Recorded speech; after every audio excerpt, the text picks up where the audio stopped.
وكلم الرب موسى قائلا: انظر قد دعوت بصلائيل ابن أوري ابن حور من سبط يهوذا باسمه، وملأته من روح الله بالحكمة والفهم والمعرفة وكل صنعة، لاختراع مخترعات ليعمل في الذهب والفضة والنحاس، ونقش حجارة للترصيع ونجارة الخشب، ليعمل في كل صنعة.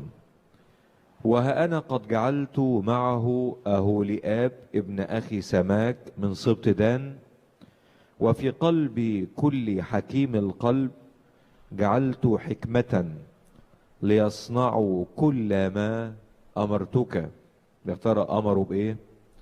خيمة الاجتماع وتابوت الشهادة والغطاء الذي عليه وكل آنية الخيمة والمائدة وآنيتها والمنارة الطاهرة وكل آنيتها ومذبح البخور ومذبح المحرقة وكل آنيته والمرحضة وقاعدتها والثياب المنسوجة والثياب المقدسة لهارون الكاهن وثياب بنيه للكهانة ودهن المسحة والبخور العطر للقدس حسب كل ما أمرتك به يصنعون.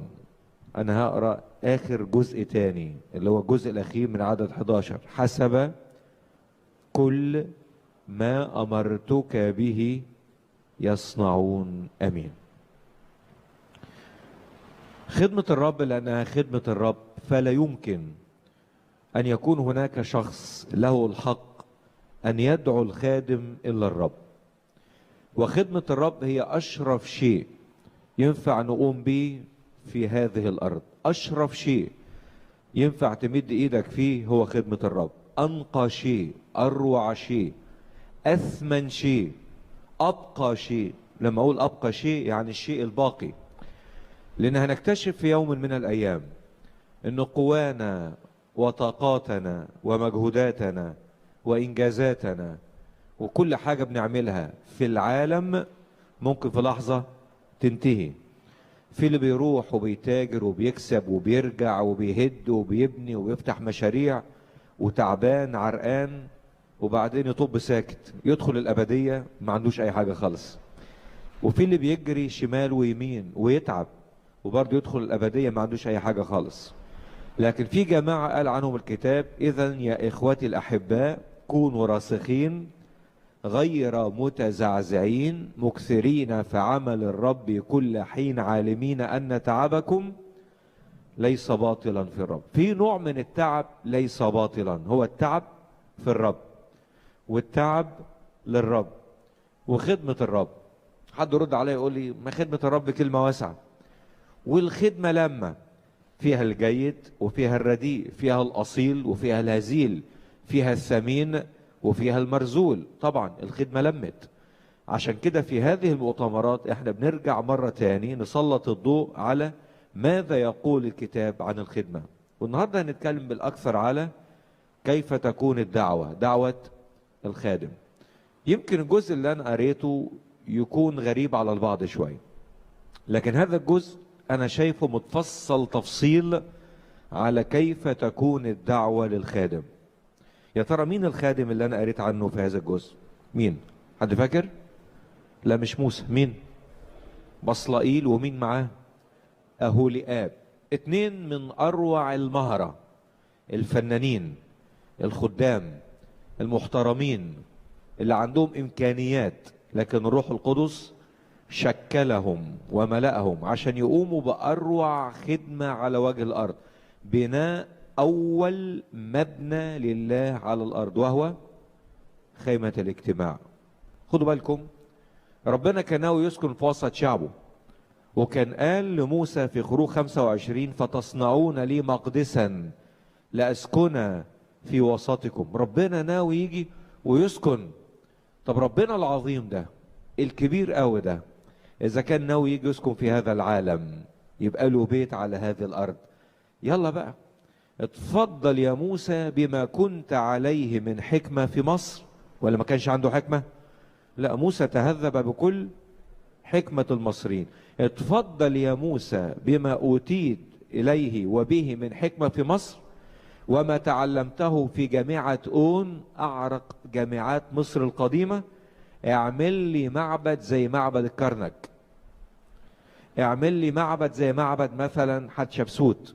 مش دي معابد مصر القديمة؟ ومش دي معابد الملوك، أعظم ملوك الأرض؟ وقتها كانت المملكة المصرية الفراعنة أعظم ملوك الأرض. لو ربنا ناوي يسكن في هذا العالم، خلاص يسيب لنا موسى اللي اتربى في قصر فرعون، واللي شاف قد ايه بتكون المعابد اللي هي اماكن عبادة الالهة في مصر القديمة. يشوف لنا بقى احسن معبد ايه، شكله ايه، مبانيه شكلها ازاي، تصميمه ايه، ويجيب لنا المهندس اللي عمل المعبد الفلاني، او حتى اللي عمل الهرم. من الاهرامات عجوبة لغاية دلوقتي الناس بتتكلم عنها. وتعالى اعمل لنا حاجة زي كده، ايه رأيكم؟ مش ده واقع برضو؟ مش كان واقعي ان موسى ينسخ اللي اتعلمه 40 سنة في اعرق جامعات مصر في الهندسة، ويجي يطبقه ويطلع احسن ما عنده ويعمل لنا بيت الله على الارض؟ ربنا يقول ابدا، بيت الله اللي هيتبني على الارض ما يجيش بالشكل ده. اعظم معابد مصر القديمة تدخلها تلاقي تمثال، وتدخلها تلاقي آلهة وثنية بتعبد، وتدخلها تلاقي حاجات فيها دنس وعهارة ونجاسة، وتدخلها تلاقي الشيطان متربع وجالس جوه المكان. أما المكان الذي سيبنى ليكون بيتا لله، قال عنه الكتاب تصنعون لي إيه؟ مقدسا. وخدوا بالكم من كلمة إيه؟ مقدسا. البيت اللي ربنا هيسكن فيه في الأرض ده الخيمة، وبعدين هيبقى البيت دي حاجة إيه؟ مقدسة لله. ولأنها مقدسة لله، في اللي هيمد ايديه فيها، واللي هيرسم فيها، واللي هيصنع فيها، اللي هيشتغل شغل النجارة، واللي هيشتغل شغل الذهب، واللي هيشتغل شغل التطريز، كل واحد هيمد ايده جوه الخيمة.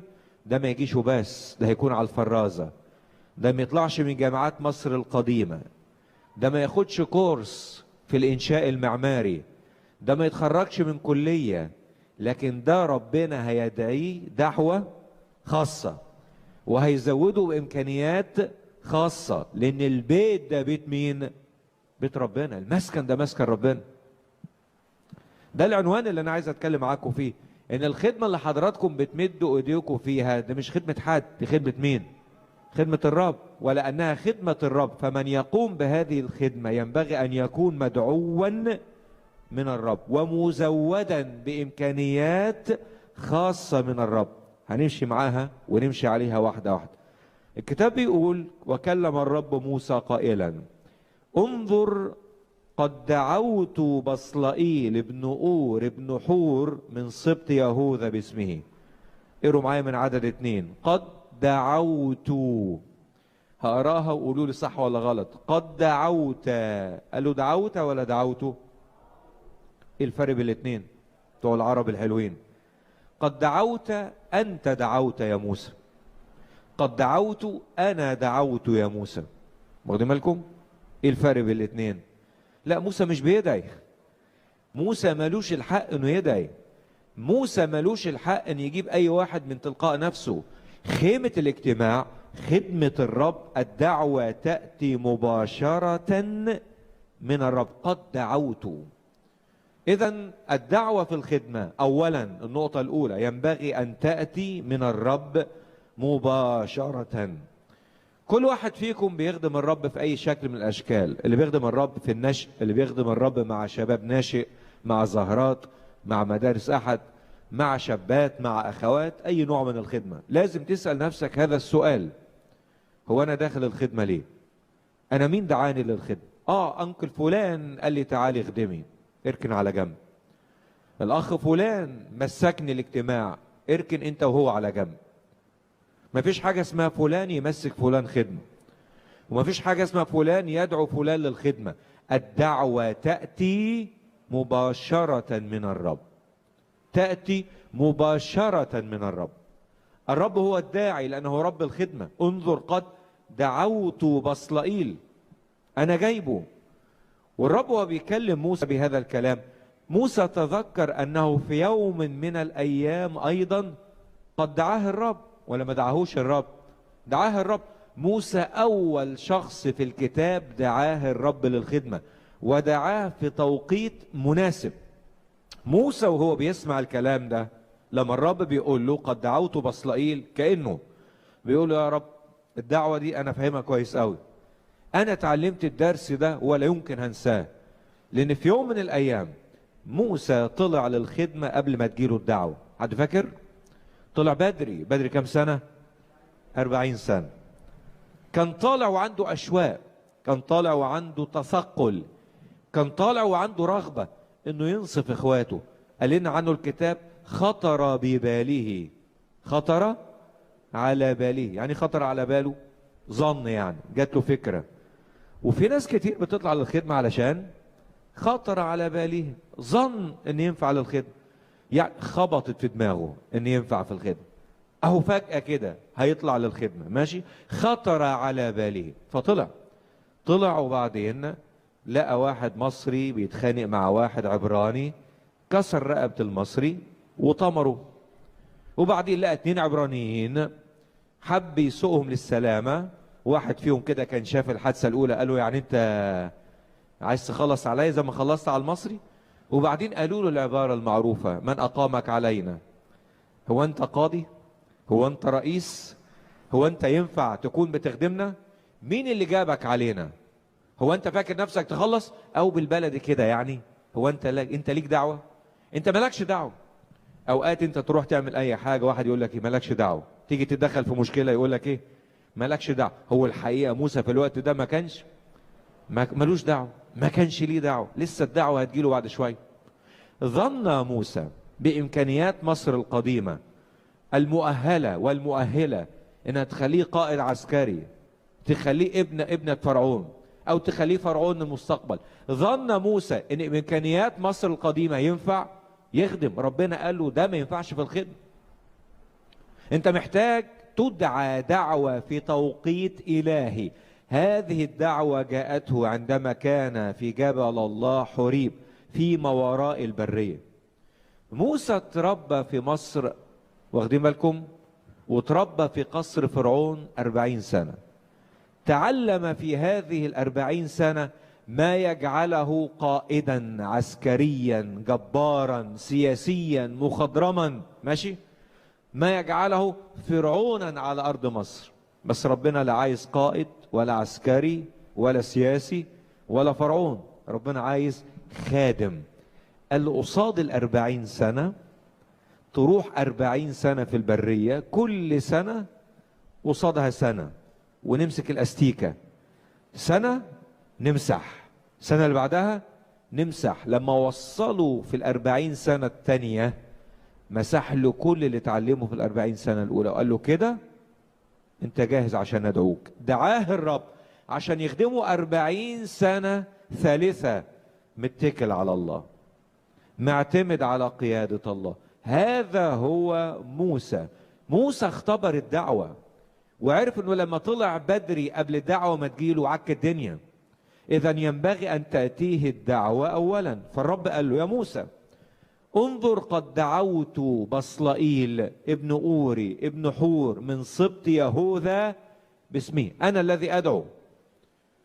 هناك من يدعو في هذه الأيام، في واحد يسلك أمور لواحد، في واحد يعمل جميل في واحد عايز يلمع واحد، في واحد عايز يقدم السبت عشان يلاقي الحد، في واحد عايزك تفتح له خدمة فهو يفتح لك خدمة، في واحد بيجيبك في مكان عشان انت تجيبه في مكان، في واحد بيدعيك علشان انت تدعيه، في واحد يظبط لك علشان انت تظبط له. ده اللي شغال في الايام دي.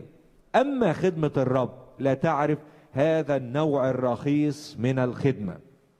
خدمة الرب قائمة على دعوة الرب شخصيا. انظر قد دعوت بصلائيل. والذين يدعوهم الرب يدعوهم من تلقاء ذاته. قد يستخدم أشخاص، ممكن يحط على لسان موسى كلام يروح يقول لبصلائيل الرب دعاك، بس يكون وقتها شغال في قلب بصلائيل عشان يجهزوا لقبول الدعوة. او يحط في سكتك اشخاص بيصلوا لاجل احتياج، ويقولك محتاجين الرب يبعت شخص للمكان ده، وبعدين تلاقي انت كنت بتصلي لاجل هذا الامر، فتتقابل الاحتياجات اللي في الارض مع رغبتك واستجابة الصلاة. الرب بيدعو. الذي يدعوه الرب لا يمكن ان يدعى من قبل انسان، والذي يدعوه الرب لا يمكن ان تعتمد الدعوة على مؤهلات بشرية او دراسات انسانية. يعني عشان تكون خادم محترم للرب مش مطلوب منك تروح تدرس لك 5 6 7 سنين، ولا تتخرج من كلية معينة. الكليات لا تخرج خدام، قد تخرج حملة مؤهلات، لكن المؤهل لا يجعلك خادما. حتى الدراسات الكتابية اللي ممكن تاخدها في مكان وتطلع بيها بشهادة لا تجعلك خادما. أما الخادم المدعو من الرب في إعداد إلهي خاص. لقد أعد الرب موسى فيما وراء البرية، وأعد المعمدان في برية اليهودية، وأعد الرب واحد زي إيليا التشبي الذي ظهر فجأة وامتلك الجرأة والشجاعة، وقال لأخاب أنت مكدر إسرائيل. قدر يحول قلوب الشعب رجوعا للرب. خدام الرب لا يعدوا في قاعات محاضرات. أقول تاني، خدام الرب لا يجهزوا في سكاشن جامعات. خدام الرب لا يجهزوا بكورسات ودراسات. خدام الرب يدعوا أولا من الرب، وبعدين بأمانتهم قدام الرب وتعلقهم بكلمة الرب واستمرارياتهم في حضور الاجتماعات والوجود الدائم في الشركة قدام الرب. كل هذا يصيغ ويضرم ويشكل ويزود الموهبة والإمكانيات، فيطلع واحد من محضر الرب جاهز. قال إيليا عن نفسه حي هو الرب الذي أنا واقف قدامه، وقفت قدامه وواقف قدامه. ده المكان الوحيد اللي ينفع تسمع فيه صوت الرب للدعوة، وينفع تمتلك الإمكانيات للخروج للخدمة. قولوا معايا تاني كده، أول شرط في موضوع الخدمة إيه؟ الدعوة. الدعوة من مين؟ الدعوة من الرب. الرب هو الذي يدعو. يا موسى انظر قد دعوت، أنا دعوت بصلائيل ابن أوري ابن حور. اسمه بصلائيل. يعني ايه بصلائيل؟ بصلائيل يعني بظل الله او في ظل الله. جميلة. الكتاب ده جميل قوي على فكرة. الكتاب ده جميل قوي. قال عنه بولس كل الكتاب هو موحى به من الله ونافع للتعليم. حروفه نافعة للتعليم، أسامي نافعة للتعليم، أرقام وأعداد نافعة للتعليم. اسم بصلائيل. يعني ايه بصلائيل؟ بظل الله. عايز يقول ايه؟ عايز يقول لك انه الدعوة للخدمة تأتي اولا من الرب رأس الخدمة للاشخاص، لكن تأتي للاشخاص الذين هم في ظل الرب. يعني ايه في ظل الرب؟ في شركة مع الرب. لا تقنعني ابدا ابدا ابدا ان حضرتك تبقى عايش في سدوم وانت مؤمن، وعامل عمدة في سدوم وانت مؤمن، ومشغول بالبزنس والتجارة وانت مؤمن، وبقيت عالمي، فكرك عالمي، مشغول وغرقان لشوشتك في العالم، وتقول لي انا الرب دعيني للخدمة. فالذين يدعون للخدمة يدعوهم الرب وهم في شركة معه. اولا هو دعاهم باسمائهم، لكن ثانيا دعاهم وهم في شركة معه. الدعوة تأتيك وأنت في شركة مع الرب في ظل الرب. بصلائيل يعني إيه؟ بظل الله. يعني أتخيل واحد قاعد تحت ظل الرب. تحت ظله اشتهيت أن. اللي بظل الرب ده يعني بعيد ولا قريب؟ يعني قريب، يعني جنبه بالظبط، يعني تحت ظله، يعني في شركة معه. طب اللي يكون قريب من الرب وتحت ظل الرب وفي شركة مع الرب، يوم ما الرب يكلمه يسمع ولا ما يسمعش؟ يسمع. يوم ما الرب يوجهه يسمع ولا ما يسمعش؟ طب يوم ما الرب يقول له تعالى روح المكان الفلاني، يسمع ولا ما يسمعش؟ يسمع. عارفين ليه؟ لانه فين؟ في ظل الرب. اما لو كنت في سدوم بعيدا عن الشركة، اما لو كنت بينك وبين الرب مسافات، طب الرب هينادي هتسمع منين؟ ما انت عندك اصوات اخرى، عندك مؤثرات خارجية عامله لك دوشة، الاصوات متداخلة. كيف تميز صوت الرب في الدعوة للخدمة؟ قول معايا: وانت في ظل الرب، وانت في شركة مع الرب. جميل، جميل قوي. لما كان صموئيل جاله الصوت وهو في ظل الرب، بظل الرب، لما دعاه صموئيل، صموئيل قال له: يتكلم يا رب عبدك سامع. كان فين وقتها؟ كان في شركة مع الرب. عارفين مين اللي كان جنبه مش في شركة مع الرب؟ مين؟ عالي. طب يا رب ما تكلم عالي الكبير. قال لك عالي ده خارج نطاق الخدمة، عالي خارج نطاق الخدمة. عالي فصل. عالي مشغول بعياله، عالي مشغول بنفسه، عالي قاعد على الكرسي، عالي حتى لا عرف يربي عياله ولا علم عياله. اخر حاجة عند عالي هي الشركة مع الرب. انا رايح للي قاعد سهران مستني يسمع صوتي. فلما الرب دعاه قال له: تكلم يا رب عبدك سامع. الدرس ده واضح؟ واضح. عرفتوا ليه الشيطان بياخدنا احنا كتير من الشركة؟ عرفتوا ليه العالم بيسحبنا كتير بره الشركة؟ عرفت ليه بيسحبك بعيد عن التغطية بظل الرب؟ لانه ضامن، الشيطان ضامن انه لو خدك بره المظلة بتاع الرب، يوم الرب يكلمك مش هتسمع. لو انت عايز تكلم حد قريبك على الفايبر بره مصر، انت في البيت هتكلمه لازم يكون ايه؟ الواي فاي شغال، صح؟ طول ما الواي فاي شغال، طول ما الرينج بتاع الواي فاي شغال، طول ما النت مال البيت، هو يكلمك ترد عليه، انت تكلمه يرد عليك. طلعت بره البيت انت بقيت ايه؟ خارج التغطية، خارج التغطية، مفيش شبكة، هو يرن عليك مش واصل لك. احنا طول ما احنا داخل التغطية، الواي فاي، الشركة، الرب يرن: ها انا ذا. الرب يكلمك: تكلم يا رب عبدك سامع. الرب يقول لك: اذهب، حاضر يا رب. الرب يقول لك: لا تذهب، حاضر يا رب. طول ما انت فين؟ بظل الرب. اما لو انت خارج نطاق التغطية، زي ما تكون ماشي على الصحراوي بعيد عن الشبكة، خلاص انت انفصلت. عرفتوا ليه الشيطان بيلهينا ويعمينا ويطلعنا بره نطاق التغطية؟ عارفين ليه؟ علشان يوم ربنا يكلمنا ما نسمعش، ويخطر ببالك وتظن وفلان يقدم لك دعوة تروح وراه، والجهة الفلانية تقدم لك دعوة تروح وراها، دون أن تمتحن أي شيء في محضر الرب. قولوا معايا، أنا قلت كام حاجة لغاية دلوقتي؟ حاجتين. الحاجة الأولى: الرب هو الداعي. الحاجة الثانية: الرب يدعو من هم في ظل الرب. كان فيلبس في السامرة، في السامرة، والعمل عظيم في السامرة، بس فيلبس كان في المشيئة الإلهية، كان في التغطية بتاع الإنترنت. فالرب قال له: كفاية عليك السامرة، اذهب إلى الطريق المنحدرة التي هي برية، اذهب ورافق هذه المركبة. قال له: إيه؟ حاضر عيني. جاله الصوت، هو كان كونكتد مع الرب، لقط الإشارة، سمع الكلام، سمع الكلام. نمرة 3: انظر قد دعوت بصلائيل ابن أوري. ما معنى كلمة أوري؟ كلمة أور يعني نور، جاية منها كلمة أوريم. أوريم يعني أنوار، لأن ليه ميم ده للجمع، أوريم أنوار. أور يعني نوري. واضح هنا أن الرب بيشاور على حاجة مهمة أوي.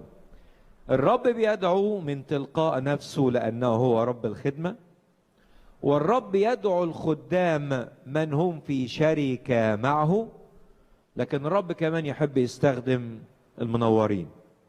يعني المنورين، خايف اقولها بالبلد، يعني النظيف.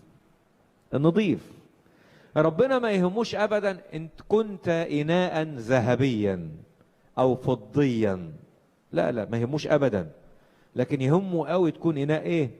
نظيف. ما يهموش ابدا ان كنت ذهبيا او خزفيا، بل بالعكس ربنا يحب يستخدم الايه؟ الخزف، عشان الخزف ده ضعيف، بس يهمه قوي انك تكون ايه؟ نظيف. ابن اوري، اوري يعني نور، يعني حياتك منوره. يعني يا اخويا، يعني يا اختي، ارجوكم ما تبقاش عاكك في حياتك وزعلان ان مالكش خدمه. ما تبقاش عاكك في حياتك ومستعبد لخطايا وسلوكيات عالميه وزعلان تقول ماليش خدمه، مش عايزين يفتحوا لي خدمه، فلان مفتوح قدامه الخدمه، وبعدين الغيره تدب في قلبك ماشي، وفلان بيخدم وانا مش بخدم، وتزق الباب بكتفك وتعمل مصايب اكتر من لو كنت اصلا قاعد من غير خدمه. اسال نفسك السؤال البسيط، هو ليه باب الخدمه مش مفتوح قدامي؟ ما يمكن ربنا بيقول لك ما ينفعش استخدم واحد مش، معلش اقولها تاني، اقول عن نفسي مش نظيف. مش نظيف. عندك اسرار داخليه لا تتوافق مع قداسه الله. عندك قوة ضلمة في حياتك، في قوة ضلمة في حياتك.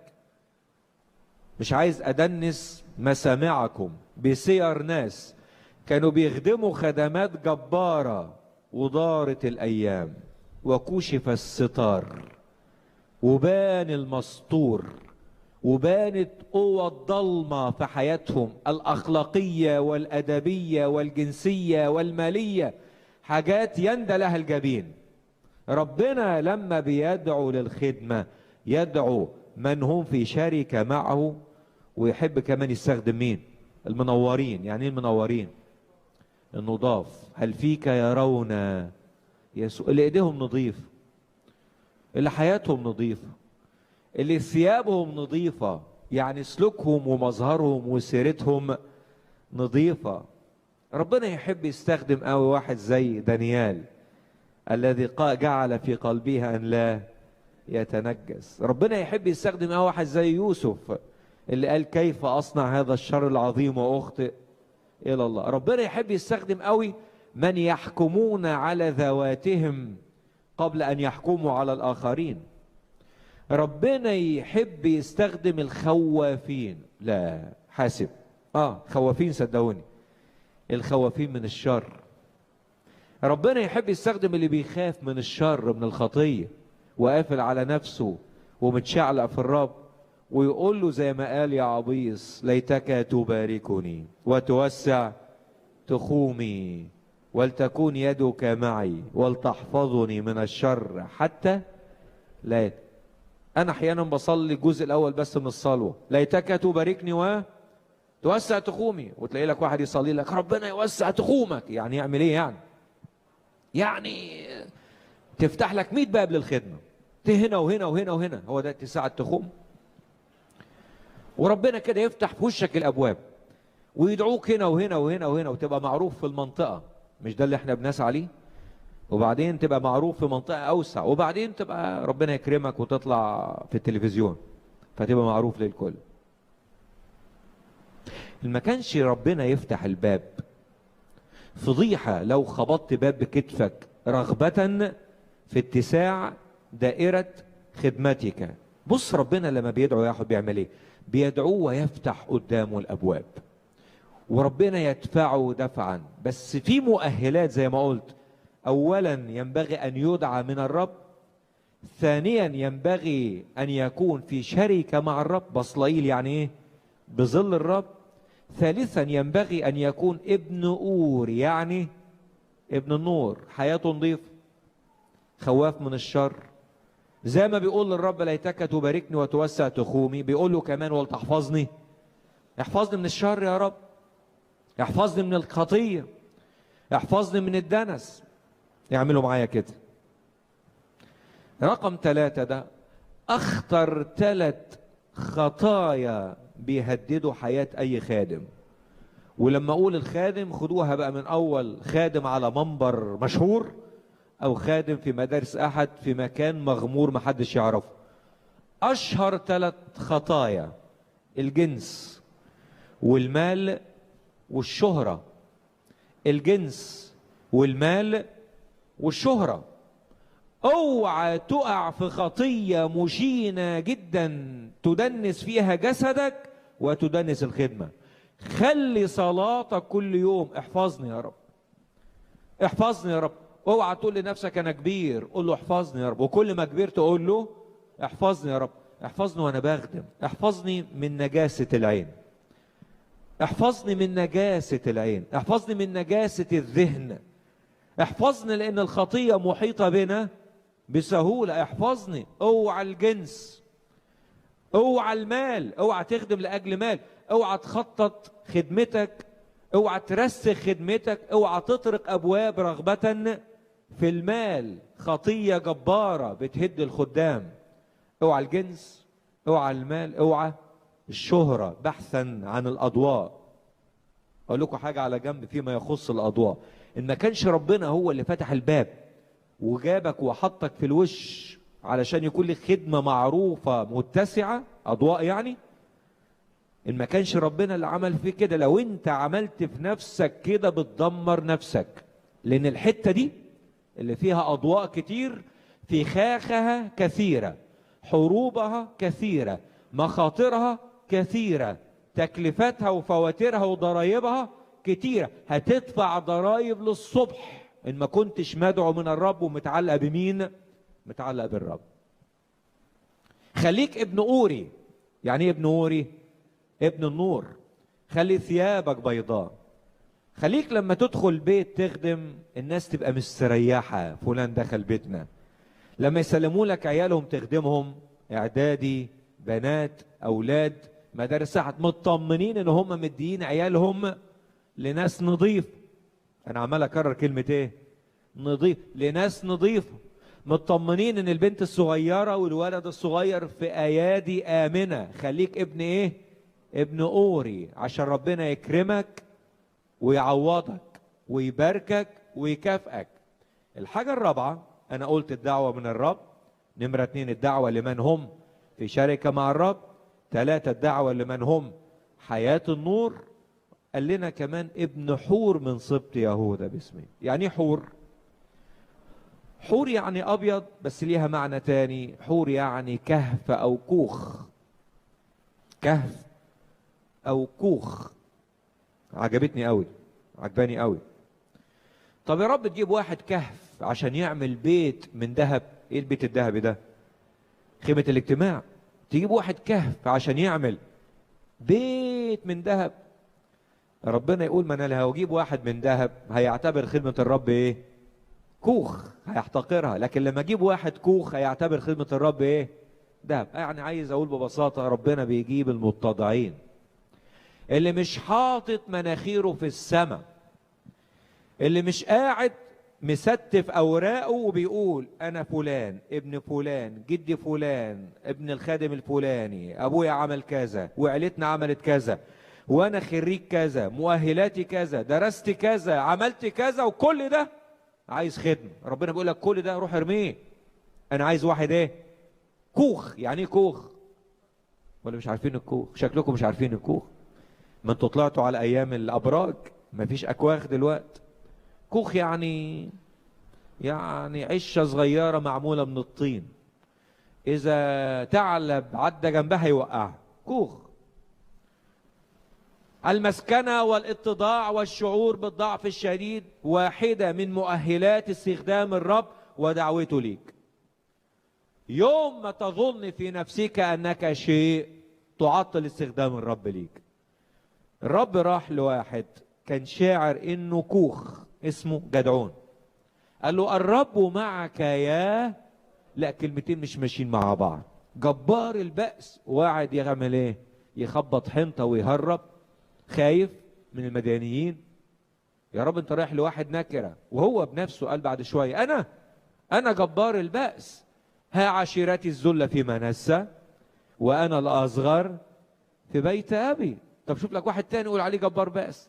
شوف واحد عضلات، انا مسكين. شوف واحد بيطلع يصد، انا هربان، انا بهرب. قال له اذهب، كملوا معايا، بقوتك هذه وخلص اسرائيل.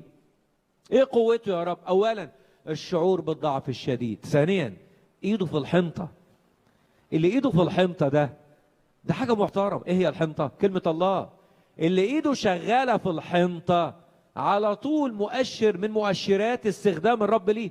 اللي ايده في كلمة الله، اللي مشغوليته انه يقعد قدام الكتاب عشان يطلع كلمة الله، ماسك الفيسبوك عشان ينشر كلمة الله، رايح شمال ويمين عشان يشارك بكلمة الله، هو ده اللي ايده في الحنطة. حتى لو كان كوخ، حتى لو كان فقير، حتى لو كان في بلد صغيرة، حتى لو كان نكرة ما حدش يعرفه، حتى لو كان في عزبة تبع قرية تبع مركز صغير، اهو ده السماء شايفاه، عيناي على أمناء الأرض. اهو ده الرب يقول له تعالى أدعوك. هو ده جبار البأس. ابن حور. حور يعني ايه؟ يعني كوخ، يعني كهف. طول ما انت مناخيرك فوق، طول ما انت بتعطل استخدام الرب ليك ودعوته ليك، طول ما انت متضع وتقول له انا لقيت فيا ايه حلو عشان تستخدمني، ايه اللي شفته فيا حلو عشان تستخدمني، ها عشيرتي الذلة في منس، انا الصغير يا رب، انا امكانياتي ايه؟ غلام صغير معاه 5 أرغفة وسمكتين، غلام معاه مقلاع وطالع عشان يواجه جوليات، واحد واقف عند البحر وفي ايده عصايه، جماعة رايحين يحاربوا معاهم جرار ومصابيح وجرار فارغة. هي البلاليص تخلص؟ هي الجرار تخلص؟ كوخ طين، بس ربنا يملأ هذا الطين، ربنا يمتلك هذه الإمكانيات. اوعوا الكبرياء. الكبرياء يعطل دعوة الرب. حياة النجاسة تعطل دعوة الرب. البعد عن الشركة يعطل دعوة الرب. دعوة أشخاص ليك تعطل دعوة الرب. انتوا معايا؟ أنا قلت كام حاجة لغاية دلوقتي؟ 5. شوفوا بقى ال5. قال من سبط يهوذا، احنا لسه كل ده في عدد 2. من سبط يهوذا بإيه؟ باسمين. طب ما تروح لأي سبط تاني. قال لك أنا عايز السبط ده. السبط ده، اشمعنى السبط ده؟ قال لك سبط يهوذا هو السبط اللي هيجي منه الملك، ده السبط الملكي. وسبط يهوذا مشغول دايما بما قاله يعقوب ليهوذا في بركته في تكوين 49. حد فاكر يعقوب في بركته قال لسبط يهوذا ايه؟ او قال ليهوذا ايه؟ يهوذا اياك يحمد اخواتك. ويهوذا يعني احمد الرب، يعني الاسم ده مرتبط بالحمد. خد اللي بعدها. لا يزول قضيب من يهوذا ولا مشترع من بين رجليه حتى يأتي شيلون وله يكون خضوع الشعوب. هيجي شيلون الحاكم الذي له الحكم. واضح ان السبط ده عايش بحلم ورؤية ان منه هيجي المسيح، هيجي الملك. اهو السبط ده مشغول بالملك، بيعطي المجد للملك، ولانه مشغول بالملك بيعطي المجد للملك، بيحمد الملك، بيحمد الرب. فمعنى كلمة يهوذا يعني ايه؟ قولوا معايا. احمد الرب، يعني سبط الحمد، يعني سبط التسبيح. طب اقربها اكتر، الحمد والتسبيح ولا التذمر؟ لا، حمد وتسبيح. يعني لو حياتك يا صديقي يا اختي حياة التذمر، ما تستنوش ربنا يعمل ايه؟ يستخدمكم. متذمر، اعتقد احنا ايام التذمر من كل حاجة. حال البلد متذمرين، طب حال الاجتماعات متذمرين، طب حال السياسيين متذمرين، طب حال الإخوة متذمرين، طب حال البيوت متذمرين. يعني متذمرين من حال البلد، متذمرين من حال الإخوة، متذمرين من حال الاجتماعات، متذمرين من حال البيوت. حياة التذمر وعدم الحمد والشكر تعطل استخدام الرب ليك. الرب عايز واحد ايه؟ حامد. حامد وشاكر. حامد الرب وشاكر الرب ومشغول بالملك، مشغول بالمسيح، مشغول بحقوق الرب اللي هيجي عشان يملك. اللي مشغول برياسة الرب وحقوق الرب ومركز الرب ده ينفع الرب يعمل ايه؟ يستخدمه. عارفين ليه كمان؟ عشان يوم ما الرب هيجيبه يستخدمه مش هيعمل نفسه رئيس. حد من سبط يهوذا ينفع يعمل نفسه رئيس؟ لا. عارفين ليه؟ لانه عارف ان الرئيس هيجي منين؟ من السبط ده. مين الرئيس؟ هو الرب. ينفع يكون ليها رئيسين؟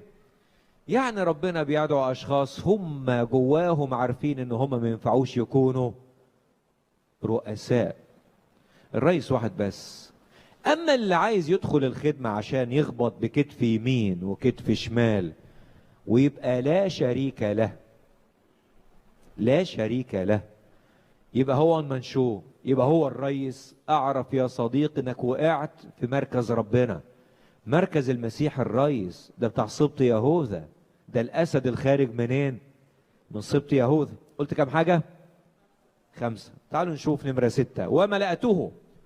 وملأته من روح الله بالحكمة والفهم والمعرفة وكل صنعة. طب هقراها تاني. وملأته من روح الحكمة، صح ولا غلط؟ وملأته من روح الحكمة، صح ولا غلط؟ صح. ايه الفرق بين الاثنين؟ زي ما قلنا في دعوته، لو قال له وملأته يعني انت اللي تروح تؤهله تملاه. اقول لكم على سر، 99% من مدارس البشر بتعمل الجزء الثاني، ملأته. هما بيملوا الناس، بيروحوا جايبين مجموعة يعملوا لهم اعداد خدام ويحطوا لهم الكورس ماشي، وينقوا ده وده وده وده وده وده وادي الليسته، ويحطوا لهم المنهج ويروحوا شغالين عليه واطلعوا للخدمة. مين بيملى مين هنا؟ ناس بتملى ناس. في مقولة قالها واحد من الخدام، قال وماذا يفيد وضع أيادي فارغة على رؤوس فارغة؟ أيادي فارغة على رؤوس فارغة هتعمل ايه؟ لكن يد الله المملوءة والتي تعمل ببأس عندما تمتلك شخص وتزوده تملأه. بصوا قال ايه؟ ملأته. انا ملأته منين؟ من روح الله بالحكمة والفهم والمعرفة وكل صنعته. مع ان قد يكون بصلائيل ده حاذق فنان في صنعته، بس فنه العادي ينفع يعمل بيه اي بيت، يروح يبني اي حتة، يطلع ابداعاته في اي حتة تاني. لكن لما يكون شغل الله عايز ايه بقى؟ ملء من الله، وملء الله يجي من روح الله. ملأته من روح الله. اقول تاني، مدارس البشر مش بتملى الناس بروح الله، كليات الخدمة مش بتملى الناس بروح الله. الرب لما يدعو للخدمة يزودك بالامكانيات ويملأك بروح الله. ملء الروح، ملء الروح عندما يمتلكك الروح، عندما يغمر كيانك الروح ويستحضر إمكانيات الله غير المحدودة في قلبك، تلاقي نفسك بتعمل عمل جبار جبار. تقول ازاي اتعمل ده؟ ازاي اتعمل ده؟ ازاي عملت كده؟ ازاي انجزت الانجاز ده؟ ازاي الاخت دي بامكانياتها البسيطة دي لوحدها تقدر تعمل التأثير العظيم في المنطقة؟ ازاي الاخ ده بيروح يلف بعجلة مش بعربية على كام قرية؟ ازاي قدر يكون خدمة بالشكل ده؟ ملأته من روح الله بايه؟ بكل حكمة وفهم ومعرفة وكل صنعة. الله يدعو ويؤهل. اقولها تاني وخدوا بالكم، التأهيل هنا جه بعد الايه؟ بعد الدعوة. الله دعاه في عدد 2 وأهله في عدد 3. ملأته من روح الله بكل حكمة وفهم ومعرفة وكل صنعة. أعتقد الواقع يقول عكس كده. الواقع يقول إن الناس بتدور على المؤهلات وآخر حاجة مفكر فيها دعوة الرب. ولأن البشر يدعو فاللي بيدعو واحد بيأهله. أما إن كان الله هو الذي يدعو فالله هو الذي يؤهل. أنا بس بقول عناوين، ما أقدرش أخوض في كل نقطة من دول. قلت كام نقطة لغاية دلوقتي؟ برافو عليكم. نمرة 7 قال ملأته من روح الله بالحكمة والفهم والمعرفة وكل صنع. عدد 4 لاختراع مخترعات ليعمل في الذهب والفضة والنحاس. حاسب بقى كل ده وجاي في الآخر تقول لنا لاختراع مخترعات. احنا هنخترع. ما معنى كلمة الاختراع مخترعات؟ ببساطة عايز يقول اللي هيعمله بصلائيل وأهوليآب معاه مش تقليد، مش ايه؟ ما شافوش المعبد بتاع مصر وراحوا عملوا زيه، ما شافوش اللي كان بيتعمل في معبد الكرنك وجم عملوا زيه. انا قصد اقول الكلام ده وعلى الهوا لو حد بيشوف، لان عشرات الاسئلة بتيجي تقول لك هل اخذ موسى خيمة الاجتماع من تصميم معابد مصر القديمة؟ تروحوا كده كده رحله في نص السنه، او الاجانب اللي بيجوا مصر، مرشد كده خبيث يقول لهم شايفين المعبد ده في حته اسمها قدس وقدس اقداس، اهو في الكتاب المقدس في قدس وقدس اقداس. موسى نقل منين؟ من معابد مصر القديمه. عيب يقولوا كده، لان خيمه الاجتماع لا علاقه لها بمعابد مصر القديمه. فين في معابد مصر القديمه تلاقي حاجه اسمها المناره الذهبيه ومائده خبز الوجوه؟ وفين تلاقي الشقق الجميله؟ وفين تلاقي الكروبيم؟ وفين تلاقي الشكينه بتحل على غطاء التابوت؟ وفين تلاقي في الزيت؟ وفين تلاقي الماء الاغتسال؟ وفين تلاقي الحاجات دي؟ كل اللي موجود في مصر القديمه في معابدها حجاره وحته اتقال عليها قدس الاقداس وخلصت. ومن الذي يحل في قدس الاقداس؟ الشيطان يحل بكل امكانياته. ولان الشيطان كان مطلعا على الصوره والنموذج في السماء، لان الخيمه تسمى ظل الحقيقه واشباه الحقيقه، فلما سقط اوعز لاذهان خدام الشيطان لما يعملوا المعابد يعملوها بالشكل ده. اما خيمه الاجتماع اسمها لاختراع مخترعات. كلمه اختراع يعني ايه؟ يعني ما اتعملتش قبل كده. دايما اللي بيوصل لاختراع يسجله وياخد حاجه اسمها براءه، عشان ما يجيش واحد يقول ايه ده واخدها مني. اهو الاختراع مخترعات عايز يقول ايه؟ دي ما فيش حاجه قبلها اتعملت، دي مش متاخده. طب احنا بايامنا احنا يعني ايه الاختراع مخترعات؟ عايز اقول لكم على حاجه. الخدمه لا يخترع فيها الرساله، فرساله الخدمه لا يمكن المساس بها. ما هي رساله الخدمه؟ المسيح وعمل المسيح. الخدمه في كل الاجيال، في كل الاطياف، مدارس احد، اعدادي، ثانوي، جامعه، سيدات، رجال، اي حاجه، لا تكرزوا الا بالمسيح واياه مصلوب. الرساله لا يمكن الاخلال بها، هي القديمه الجديده. الرساله لا يمكن العبث بها، ما فيهاش اختراع. لكن كلمه اختراع هنا يعني ابتكار. يعني ايه ابتكار؟ يعني ايه ابتكار؟ يعني خليك مبتكر في تقديم اللي هتقدمه. يعني خليك متجدد، واوعى تاخد خدمة فلان وتكررها. اوسط اكتر وابسط اكتر. الاخ الحبيب امجد راح عمل خدمة معينة، على طول لان الخدمة نجحت فلاقي الاخ الحبيب مثلا ذكري راح عمل نفس الخدمة مثلا، انا بفترض يعني، نقش خد الخدمة وراح عملها، خد نفس المجهود وراح نسبه لنفسه، خد نفس التفاصيل وعملها. بقى عندنا هنا ايه؟ تقليد. فلان عمل مؤتمر، طب وانا ليه ما اعملش مؤتمر؟ اروح انا كمان عامل مؤتمر. فلان اسس اجتماع مش عارف ايه، طب وانا ليه ما اعملش كده؟ فتلاقي معظم الخدمات عباره عن ايه؟ نقش، عباره عن ايه؟ نقل. زمان ايام ما كانت الاجهزه بتيجي من اليابان وبدات الصين تنزل، كنت تلاقي سعر الجهاز الياباني في السماء والصيني في التراب. ليه؟ هي مشكله الصيني ايه؟ الصيني مش بيبتكر، الصيني بيعمل ايه؟ بيقلد. يقول لك ده تقليد يا عم والخامات اي كلام. في خدام صيني وفي خدمات صيني لقيوا خدمه ناجحه راحوا مقلدينها. بيقول لك يا خادم لاختراع مخترعات.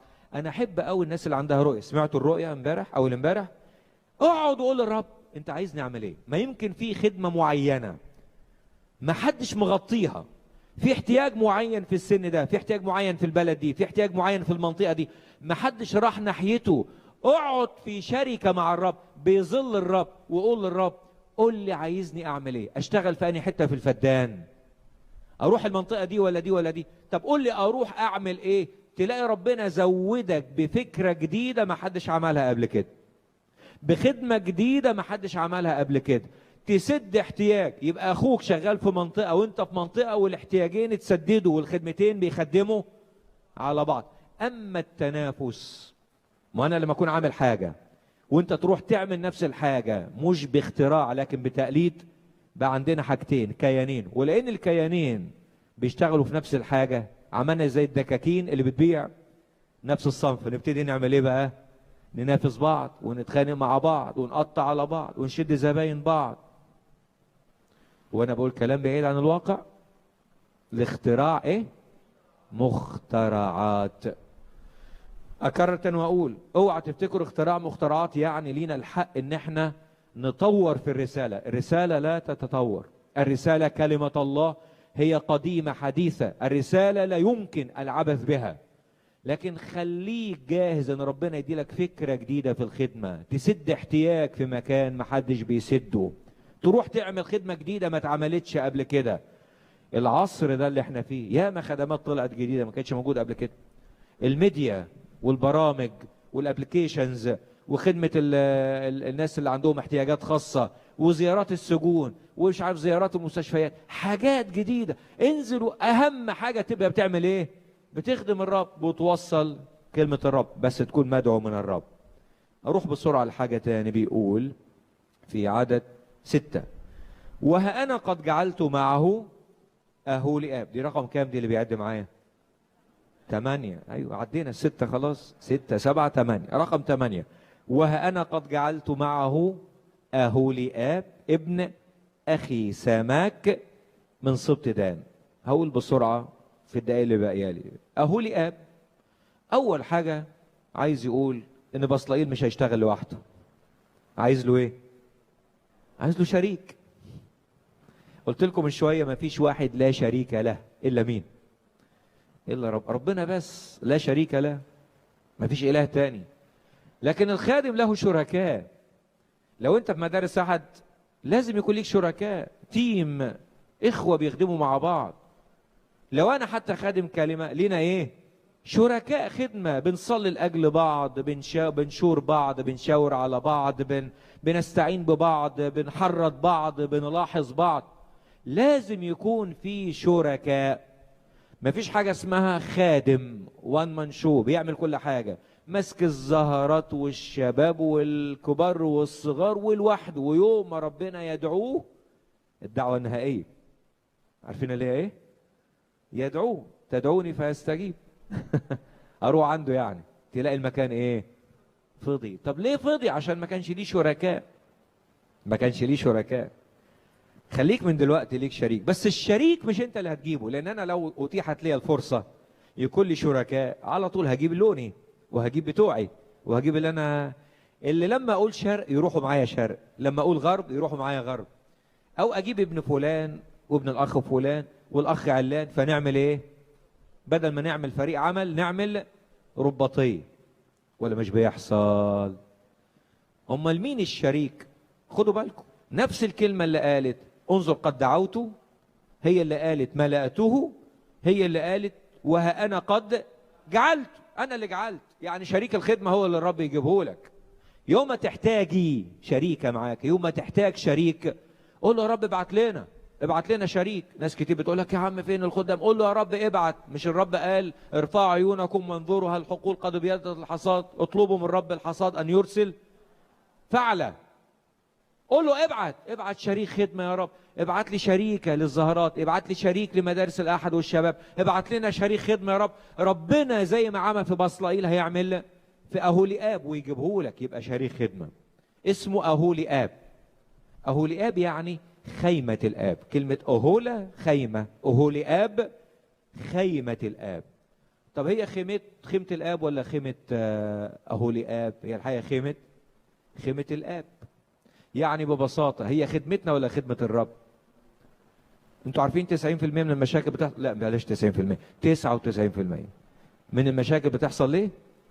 علشان الخيمة بقت بتاعتنا، الخدمة بقت بتاعتنا، وعندي استعداد أدافع عنها بالدم، واللي هياخدها مني أخلص عليه، واللي هينزع مني الخدمة دي يا أنا يا مش عارف إيه.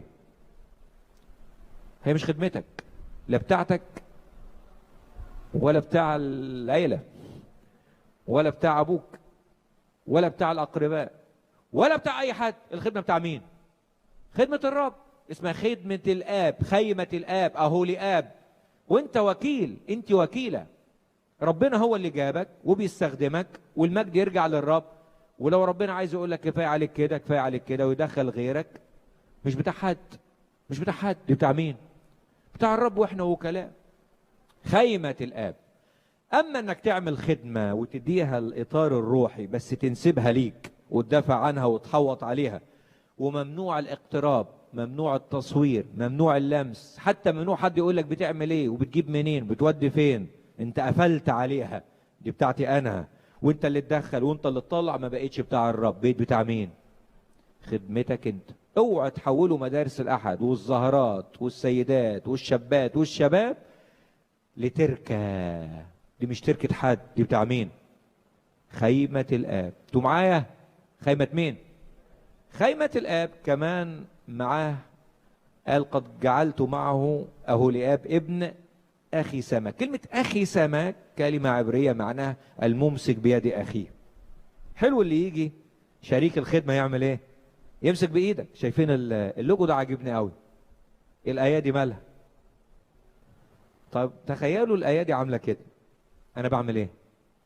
لو أنت جيت قصاده وعملت كده، إحنا بنعمل إيه؟ بنتصارع، يا أنا يغلبك يا انت تغلبني. دول مش بيتصارعوا، دول بيعملوا ايه؟ شددوا ايديهم للخير. فين الخادم اللي يمسك في ايد اخوه علشان يشدده؟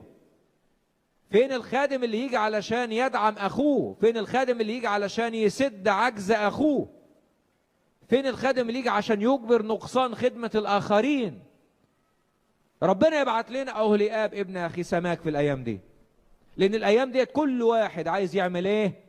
يصارع التاني. أنا أغلبك فأبقى أنا لوحدي، أنا أغلبك وأدمر خدمتك عشان أبقى لوحدي، أنا أطلع فيك القطط الفطسانة زي ما بيقولوا عشان تبقى خدمتي لوحدي، أنا أشهر بيك عشان تبقى خدمتي لوحدي. فين الخدام اللي يعملوا إيه؟ يمسكوا إيد بعض بدل ما يصارعوا بعض. دول يعملهم الرب. الرب يدعوه زي ما دعا بصلائيل يدعي أهوليآب ابن أخي سماك الممسك بيد أخيه. قال عنه من سبط دان، ودي هختم بيها، من سبط دان.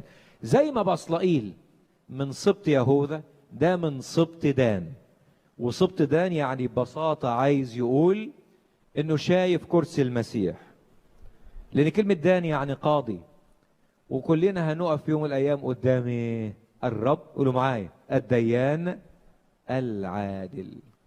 هنقف قدام كرسي المسيح ونعطي حسابا عن كل شيء. لما يكون قدامك دان، قدامك الديان العادل، قدامك كرسي المسيح، لما تعيش في ضوء الوقوف امام كرسي المسيح، تحسن استخدام خدمتك من سبط دان، وتدين نفسك قبل ما تدين الاخرين، وتقيم نفسك قبل ما تقيم خدمات الاخرين.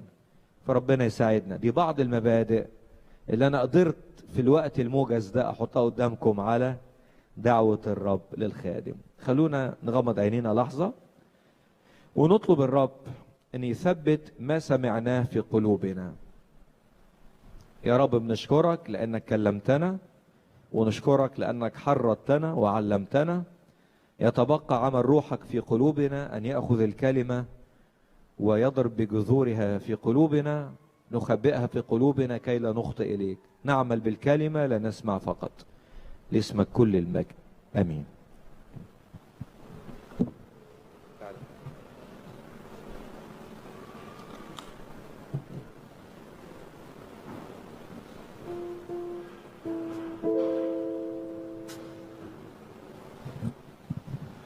رغم فساد شوه أوانينا، رغم محاولات الشرير، مين زيك؟ مش هتفشل فينا، انت عظيم جاي بتغيير. تعال نقول العدد ده مع بعض واحنا بنختم الفرصة بتاعتنا.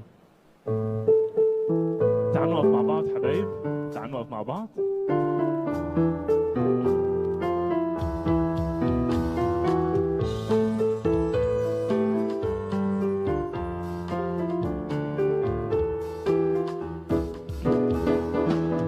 رغم فساد شوه